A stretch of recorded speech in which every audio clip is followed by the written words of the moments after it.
The first sign that something was wrong was not the alarm. It was the human ambassador's hand. Analyst Trin Vale saw it from across the Hall of Accord while 6 civilizations traded ceremonial vows beneath the white fire of the Crystal Dome. Around him, the neutral sanctuary of Orith Prime gleamed with all the careful arrogance of a place built to convince the galaxy that diplomacy was stronger than fear. The air shimmered with translation fields. Choir drones whispered in harmonic patterns above the assembly. The coalition delegates stood in their ranked circles of silk, bronze, and light, speaking in measured tones about trust, mutual passage, and the beginning of humanity's formal welcome into interstellar law. Then the warning glyph on the outer shield display flickered once, barely noticeable, and every non-human in the chamber reacted. Every non-human except the humans. A murmur ran through the hall as advisors checked implants and security aides lifted their heads toward the ceiling. Trin did what he had been trained to do for 17 years. He watched bodies before words. Tightened throats. Altered breathing. Eye movement. The involuntary grammar of fear. He saw the Keeler trade minister's crest flare silver. He saw a Voss archivist shift half a step toward the nearest exit. He even saw High Envoy Saret, veteran of 4 border crises, turn one ring on her finger twice in rapid succession. But Ambassador Ilara Thorn of Earth stood perfectly still beside the negotiation dais, one hand resting lightly on the polished stone, her expression warm, composed, almost thoughtful. No tension touched her shoulders. No uncertainty passed through her eyes. It was not courage. Trin knew courage. Courage trembled and chose forward anyway. This was something colder and far more controlled. Then the sanctuary lights dimmed for half a second. It was brief enough to be dismissed as a power fluctuation, the sort of harmless glitch old stations produced when overloaded by ceremonial systems. Yet in that half-second the 7 humans in the chamber changed without seeming to move. A cultural attaché who had been smiling at a joke was suddenly angled toward the southern corridor. The youngest member of their delegation had shifted near enough to the Coalition Children's Gallery to reach it in 2 strides. A quiet logistics officer had somehow placed himself with an unobstructed view of every entrance. No orders were spoken. No signals were visible. And when the light stabilized, they were smiling again. The chamber exhaled. Conversation resumed. The musicians returned to their measured tones. Around the hall, embarrassed dignitaries pretended they had not startled at all. Trin did not resume breathing so easily. Because buried beneath the sanctuary, beyond 3 kilometers of holy stone and defense plating, Orith Prime's ancient threat grid had just registered a mass shadow in deep orbit so large the system tagged it as sensor error.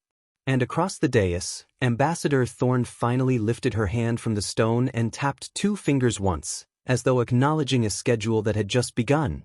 For one suspended instant the chamber forgot how to breathe. The 6 contacts burned across every restored screen in hard white geometry, too near, too massive, and too perfectly placed to belong to any force still answering to the old arithmetic of reaction. Orith Prime's emergency systems tried to classify them and failed in sequence, cycling through friendly, unknown, error, and finally a priority code reserved for objects the sanctuary had never expected to encounter this close to its heart. Outside, in the black curve above the dead world, hostile strike craft that had arrived certain of timing and advantage began disappearing in clean flashes so surgical they looked unreal, like symbols being erased from a board by an invisible hand. No one in the chamber spoke. No one except Ambassador Ilara Thorn, who watched the orbital display with the quiet concentration of a conductor listening for a note she had expected to arrive exactly on measure. Then the sanctuary shook again, but this time the violence moved outward. Across the feed, one of the raider corvettes attempting to pivot behind Orith Prime's damaged shield arc split open from bow to engine wake under a beam so precise it seemed less like a weapon than a verdict. Another tried to dive beneath the station's equatorial ring, only to vanish under intersecting fire from 2 separate vectors that had not existed on coalition charts a minute earlier. What had looked like 6 contacts became something far worse for the attackers as sensor resolution sharpened. Not a rescue force scrambling into range, but a layered combat screen already embedded within the battlespace before the first boarding pulse had struck the sanctuary hull. Trin stared at the numbers and felt his mind fail, recover, and fail again in a new direction. They had not come running. They had already been there. Every suspicion he had resisted now rearranged itself into something larger and more complete. The human stillness during the ceremony. The impossible calm under uncertainty. The mass echoes hidden inside sensor noise. Mercer's infuriating half-smile. Thorn's two-finger tap against the stone. None of it had been guesswork under pressure. None of it had been luck.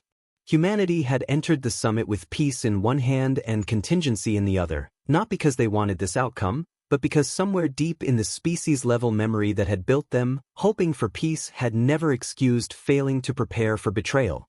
The loudspeakers barked again, but the Raider command voice had lost its earlier certainty. It was clipped now, layered with cross-traffic, corrections, disbelief. Orders collided with warnings. Request confirmations became demand confirmations, then both began to fray into the same thing: panic under discipline. The attackers had chosen this sanctuary because it was sacred, symbolic, and politically naked.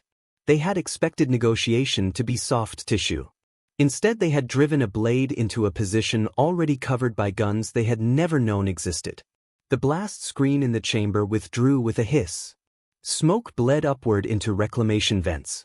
Human personnel moved immediately, not toward celebration, but toward stabilization.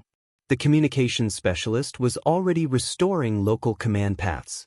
The logistics officers sealed the ruined entry corridor and rerouted survivors toward the inner shelter spine. Jonah Mercer handed the captured shock pistol to a coalition guard who was still too stunned to close his fingers around it properly, then knelt beside an injured aide and pressed a field patch to the wound with hands that had, minutes earlier, broken a Raider assault with the cold fluency of long practice. That contrast struck Trin harder than the battle outside.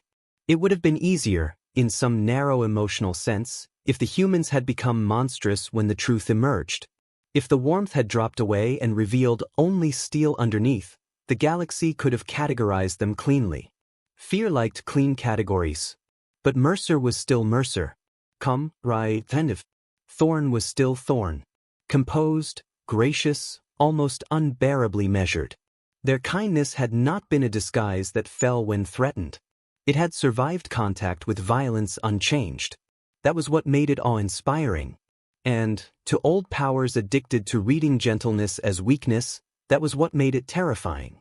The central display widened without prompting, hijacking the chamber's remaining functional architecture to show the full orbital engagement.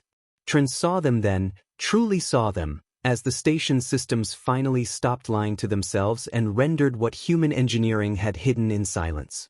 4 escort warships sat in a broad defensive crescent around Orith Prime, each one dark-hulled and angular, running hot now that stealth no longer mattered. They did not swarm, posture, or lunge.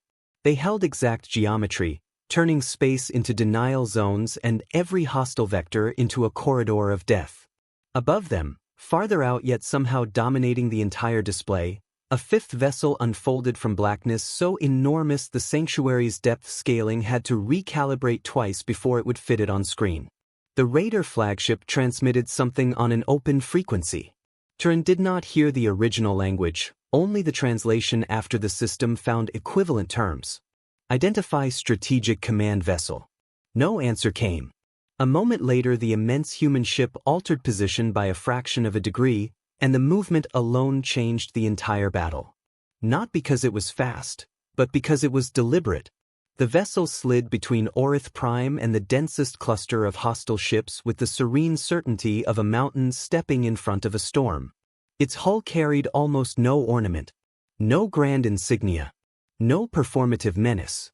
It did not need any. Presence radiated from it in such complete, unapologetic mass that even through a screen Trin felt the primitive part of his mind recoil. It was not theatrical. It was final. The Raiders broke formation 32 seconds later. Some tried to run for the dark side of the dead world. Others scattered into sacrificial patterns meant to buy fragments of escape for command craft farther out. None of it mattered.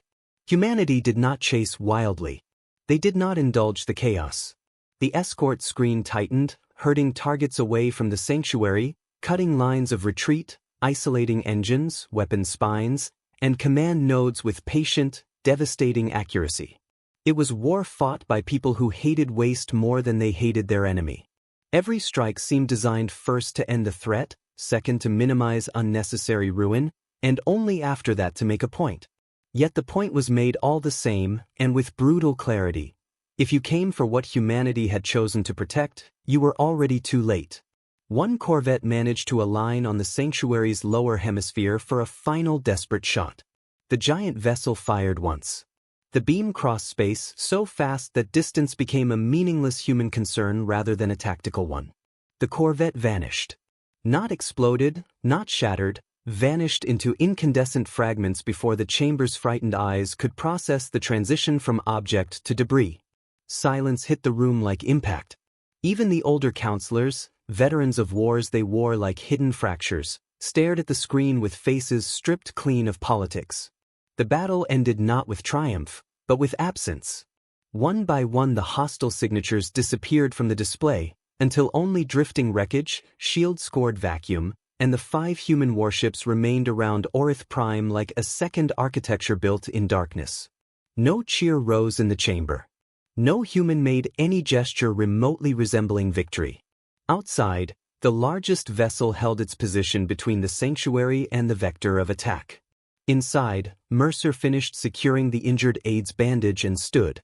Thorne touched her earpiece one final time, listened, and then turned to the Coalition Council as though they were merely resuming a meeting interrupted by weather. "External threat neutralized," she said. "We are shifting to rescue coordination, pressure stabilization, and civilian continuity support. Your command teams will have full access to medical, engineering, and sensor records as soon as the sanctuary net is stable." That was all. No sermon. No demand. No attempt to capitalize on the room's shock. Humanity had just rewritten the military credibility of the coalition in 9 terrible minutes, and Thorne spoke as if the most important matter now was making sure frightened people had air, light, and a chain of command. It broke something open inside Trin. Not fear. That had come earlier and been overtaken. Not relief exactly, though relief was there too, vast and physical. What rose in him instead was a difficult, humbling recognition. All morning he had been circling the wrong question. He had kept asking what humanity was hiding, as if hidden power were itself the revelation. But power was only half of it. The deeper truth, the thing the galaxy had never properly imagined, was that humanity's restraint was not born from fragility. Their patience was not the diplomacy of the weak. They could choose open hands because those hands did not tremble at the thought of closing into fists if they had to. They had not come to Orith Prime praying the galaxy would behave. They had come ready for the possibility that it would not, and still chosen to lead with warmth. That was not deception. That was civilization at a level older powers had forgotten how to recognize. Counselor Menk, pale beneath the chamber's emergency light, found his voice first. "You stationed a fleet in covert proximity to a coalition sanctuary." Thorne met his stare without a flicker. "We stationed a protective screen beyond your sensor assumptions after receiving threat indicators your own channels did not catch in time. You expected this. We considered it likely enough to plan for." Her expression softened, though not with apology. "Counselor, peace is not a belief system on Earth. It is a maintained condition." No one answered her. No one could, because the sentence fell into the chamber like truth tends to fall, with very little sound and enormous weight. The first rescue teams arrived minutes later, moving through corridors humanity had already helped secure. Atmosphere stabilized sector by sector. Casualty lists began to resolve. Survivors emerged from shelter spines shaken, burned, bleeding, alive. Everywhere Turin looked, human personnel were already woven into the work, not as conquerors occupying a rescue, but as professionals expanding it. One of the younger delegates carried water packs to children from the gallery. The communications specialist rebuilt translation links for medics who had never expected to work triage beside strangers from another world. Mercer, sleeves scorched and face marked by a cut near his brow, somehow found time to joke softly with a trembling archivist until her hands stopped shaking enough to hold a diagnostic slate. The battle had proven what humanity could destroy. The aftermath proved what they considered worth preserving. Hours later, when emergency command finally gave way to something resembling order, Trinh stood alone at the Eastern Observatory and looked out through the restored glass. The dead world below still turned under silver storms. Beyond it, almost motionless against the starfield, the massive human command vessel held its place. Running lights traced a sparse geometry across the hull, humble to the point of absurdity after what it had done. Not hidden now. Not announced either. Simply there. The fact. He heard footsteps behind him and did not need to turn to know who it was. Jonah Mercer came to stand beside him, holding 2 cups of something steaming. "This one is actually coffee," he said. "Not the diplomatic version designed to offend no species and satisfy none." Trinh took the cup. It smelled bitter, dark, alive. For a while they stood without speaking, watching the ship beyond the glass. "I misread you," Trinh said at last. Mercer considered that. "Not entirely. I thought your warmth was part of the strategy." "It was." Mercer glanced at him, then back to the stars. "It just wasn't fake." There it was again, the impossible human contradiction made simple enough to fit inside a sentence. Trinh let the words settle. Below them the sanctuary still carried scars. Behind them the coalition still scrambled to understand what this day would mean. Ahead, in the deep black where old assumptions went to die, humanity's warship kept silent guard over a place that had invited them in peace and nearly watched that peace be butchered. For the first time since the summit began, Trinh felt no need to reduce what he had seen into a smaller, safer interpretation. He understood it now with a clarity that would stay with him for the rest of his life. The galaxy had expected humanity to rise by proving it could fight.